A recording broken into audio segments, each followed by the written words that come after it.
I want to invite the esteemed co-chairs of this gala, Heather Munroe-Blum, Chairperson, CPP Investments, Charles Brindamour, Chief Executive Officer of Intact Financial Corporation, and Caroline Codsi, who is, of course, the founder and Chief Equality Officer of Women in Governance, to the stage now for another fireside chat.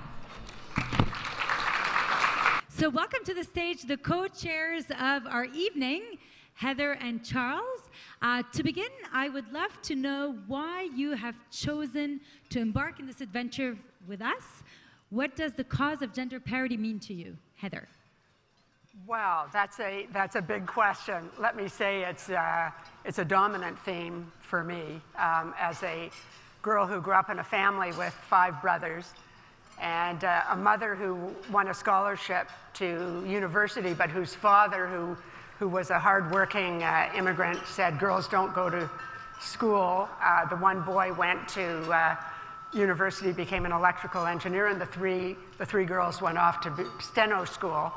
And my mom was a really smart woman. So my brothers call her the first feminist, and we grew up in a family where we really thought about this all the time. And let me just say, and we'll talk more about this, I know, Caroline, how delighted I am to be here this evening with you, Charles, as co-president, and with all of you embracing this cause, because we know how critically important it is to not leave 50% of the talent base of the world not realizing their full potential. It's important for companies in realizing the best in the profit arena. It's huge for value add. And it's also absolutely critical for the social glue that we all depend on for healthy companies, for healthy institutions, and for civil society. So I think this is the greatest. And Caroline, félicitations, c'est magnifique que vous faites. Merci, merci. And Heather, you chair the board of the CPP, used to be CPPIB, now Correct. it's CPPI. Is that right? Yeah.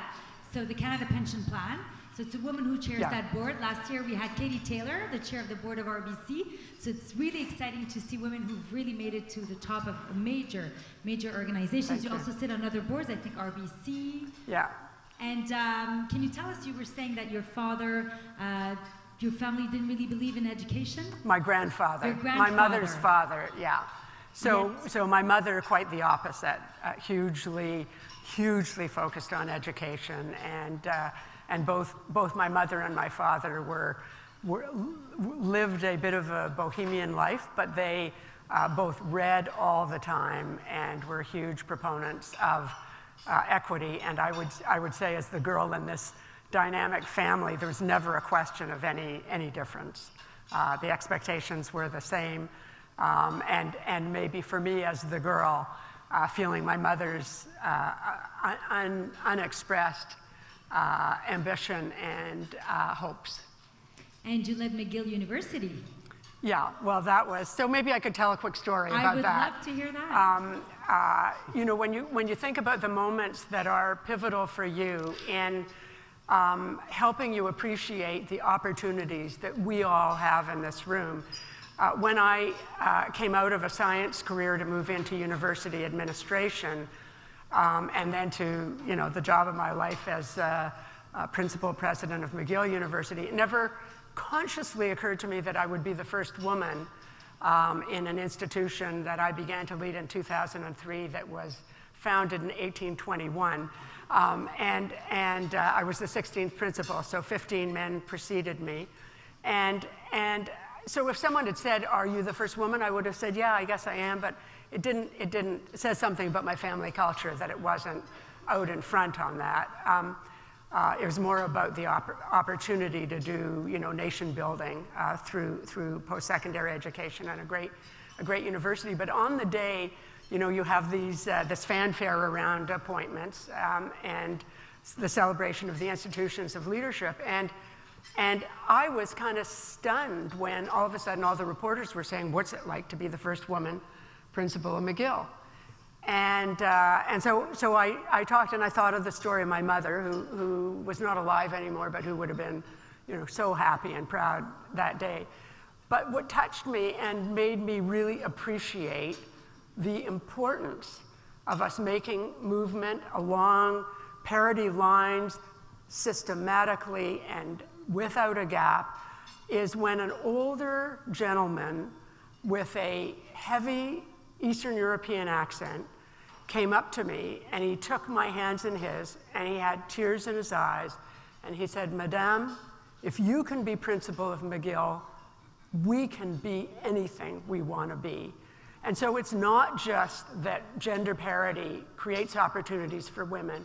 It extends diversity in 100 ways when you start breaking the old templates of how talent succeeds through the ranks and how every individual gets to use their potential fully. And so that's one story in that regard. But it brought tears to my eyes when he said that, and I thought, oh my gosh, it's big. Beautiful, beautiful. Charles, you've been a male champion in that space for many years. I've heard you speak in Montreal at the Ritz, actually, a number of years ago, and this is when I thought I need to go after this gentleman and get him on board. I didn't know I was a target. Seems to have worked. That's So good. Charles, why is it important to you? Well, I can talk about my upbringing and the fact that I come from a family that's very much been led by women, and I only have daughters. But at the end of the day, I'm a very simple person, and our focus on the importance and strengths of women in the organization comes from a very strong desire to win. And when we established Intact in its current form, when we built the company as it is today, 12, 13 years ago, we said, all right, how do we win? And one of the core ingredients of our recipe was to make sure we have the best team. And the second ingredient, because we wanted to build a customer-driven organization, was that we had to make sure that people were proud of what they were doing, liked their colleagues, and could give their best when they showed up for work. And it was very natural for us way back then to say, we have to make sure we fish in the whole pond, not just half the pond. I wish the whole world was simple like Charles. Yeah, and we made respect a core value and identified diversity as a strength. And we took a bunch, we're action-oriented people, and we took a bunch of actions back then. Fantastic. Things that others do, but also, we were very affirmative in the steps we've taken. And we've been on a journey for, 12, 13, 14 Wonderful. years. So this is we as Intact. I'd like to hear I as Charles and the things that you've done. It's one and the same. No, okay, you're too humble. Okay. You're too humble. I'd love to hear stories about women that you may have helped progress within the organization, women that you believed in, and maybe there's an anecdote that you'd like to share. I'll hint something around Eastern Europe. Wow, you're well informed. No, I mean, again, as I said, we're very much action-oriented, and specific actions we've taken as an organization. We start with people we want to move in the organization, and we make room for them as opposed to wait for opportunities to present themselves. And that's very much how we run the organization. That's very much how we promote women in the organization. I think the ha-ha moment maybe that you're referring to. I think it's aha. Ha-ha. Oh.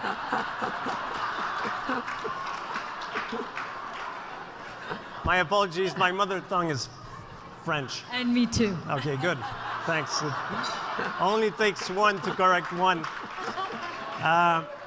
No, I mean, in the 90s, my first leadership experience was building a life insurance company in Romania after the wall fell, and we made a number of conscious decisions. One was to find the best that was in the country and build a team from scratch of that, and essentially ended up with 75% women in the organization.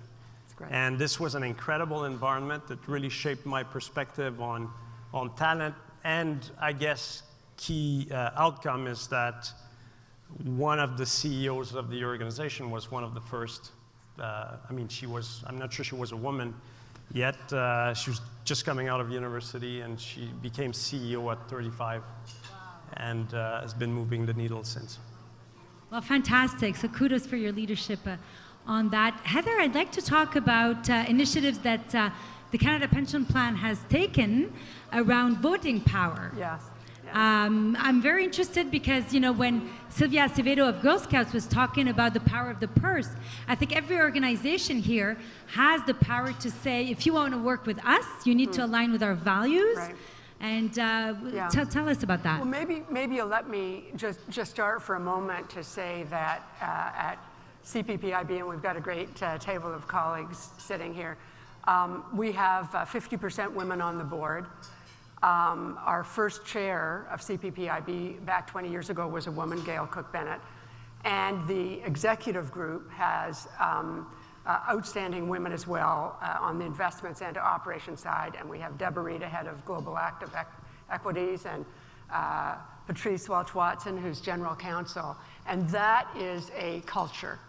And when you look at how hard it is to move through some companies, Caroline, you were talking about the statistics that still can be discouraging, that it really takes leadership on the culture and what the expectations are. So I want to say, before you can expect it of others, you have to walk the walk yourself. And so CPPIB, and I would put RBC in that category as well, as but two examples, have done that. But the big move, I think, that you're referring to is really taking a decision to use voting power as an investor to, first of all, vote against chairs that had boards with no woman. That was quite powerful, actually, and there was a big uptake in the next year. But then there were many that didn't move on that, and then to vote against the whole board where there weren't women on boards, and that had a big effect too. And we could debate whether you want to have quotas or targets, but if you don't have one or the other of those, and you don't measure progress against them, and you don't have expectations and incentives and, frankly, consequences when you don't make progress. And you talked about that in your earlier interview. So that's been a very powerful mechanism for CPPIB. Now CPP Investments. Right, CPPI. So I think one of the very important things for women in governance, and thanks to Tim from CPPI, I had told Tim, please get us into the organization, because if you want to be a model for the organizations where you're investing, then it's much easier to say, well, we've done it, and you need to do it too. And there's a whole movement right now, the Investment Leadership Network, the ILN, which was created by the G7, where 14 institutional investors are actually looking at 3 pillars, which are climate change, infrastructure, and of course, gender. And we're hoping to be a part of that movement so that all these institutional investors can tell organizations where they're putting their money that we're not going to put money here if there are no women on the board, because then we don't think it's our best bang for our buck. And this is, I think that needs to be applauded, yes. And there again, thought leadership without action is insufficient. Exactly. And so the wonderful thing about this initiative is really pushing progress on the metrics.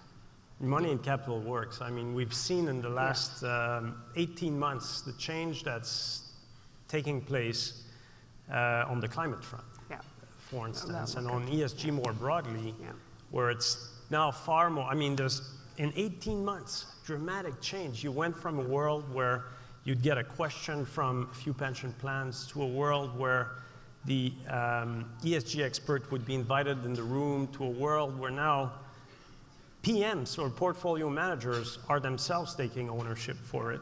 Dramatic change on that front, shaping behavior, and I think we could achieve the same thing on diversity. Fantastic. We appreciate leadership that the Canada Pension Plan has been taken, and it's something that we've seen in New York as well, actually. And the New York Pension Fund was one of the first ones to start doing this. Now, Charles, what do you do when you see bias? Do you still see bias around you?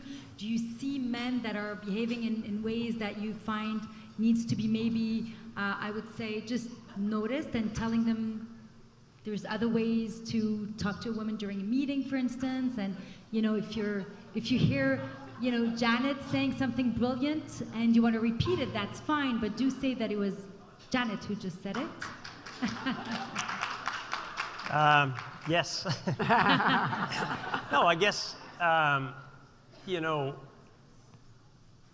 what is really important, there's certainly, you know, tactical interaction, but I think more importantly, the focus as an organization is to make sure we have the right set of values. We've defined very clearly what we expect of leaders, and then we deal in facts. And we're an organization where it is about debate, it is about facts, it is about how the world actually works, and we try to smoke out biases as much as we can. We all have biases, and they can be... Including women. Including women, and their biases applied to a bunch of things, but when your set of values is very clear, and respect in our case, and diversity is an integral part of our value set, and when your expectations of leaders are very clear and consistent, I do think it makes a difference within the organization, and I think the best way, in my mind, is to lead by example. And I think when the tone at the top is right, it filters through the organization very quickly, actually. But I do think it is about the foundations of values and what you clearly expect from leaders. Yeah, that's very well said, the tone at the top. There is a question that I had from Farah Nasser at noon. We were doing an interview, a live interview at Global TV, and she was asking me, you know, in this Me Too movement era, and men are maybe more, they're shy to be mentoring a woman, for instance, or they're afraid of something might happen, and we hear it as well, right? We've got a mentoring program at Women in Governance, and they're mainly CEOs, both male and female, who mentor, and we've had men say, I'm not comfortable anymore.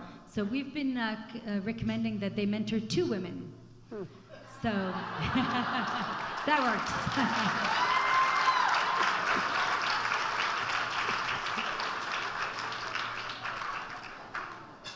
So voila, just a piece of advice. Not sure what to make of that. But, so in conclusion, because time is running, Heather, do you have a last piece of advice for women who would like to follow a path like yours, for instance? Well, let me say, and I know that it's reflected in this audience, but I don't think can be said enough that it takes everybody to advance this movement. Men have a critically important role. I would say in my career, Caroline actually asked us each to think about who had influenced us. And I would say over a very diverse pathway through my career, I had one exceptional woman supporter. We didn't call them mentors so much, but certainly I would say retrospectively champions, and 4 men. And in every case, I was sort of surprised that these were people who saw something in me or saw a pathway for me that maybe I hadn't yet thought about, or I hadn't worked my way up to thinking about it, and really made it possible. And so I think that we, at all levels, and particularly now when there is such an imperative for intergenerational joint learning, collective learning to take place, to engage in these co-learning, co-supportive relationships that will help the next generation move forward and will help people of promise. You know, looking around and seeing who doesn't know they've got something that they can use that would really make a difference is so important. And Charles, I look at you, I look at Norm, the role that you've played, you know, I know over decades in Quebec, and many of the men here in the room who've been such champions, but so many of us would not advance without a bigger collective thinking about how to use our talent best. And so That would be my word, and I'm very proud to be associated with CPPI and other organizations that have really taken this on out of a conviction that this is what will make the organization better, business better, and that we'll use our talent fully. Thank you, Heather. Charles, any last words? Anything to encourage organizations maybe to enroll in parity certification like Intact has? Yes, well, it's an opportunity. I mean, it's part of a recipe for success, and I would say people should step up. But I think beyond programs and frameworks and so on, it is about action. Yeah. It is about very concrete action across the organization, and invite people in this room to identify people you want to help and actually act on it, as opposed to just think in terms of ecosystem. Yeah. Because it won't happen on its own. Agreed. Thank you. All right. Okay.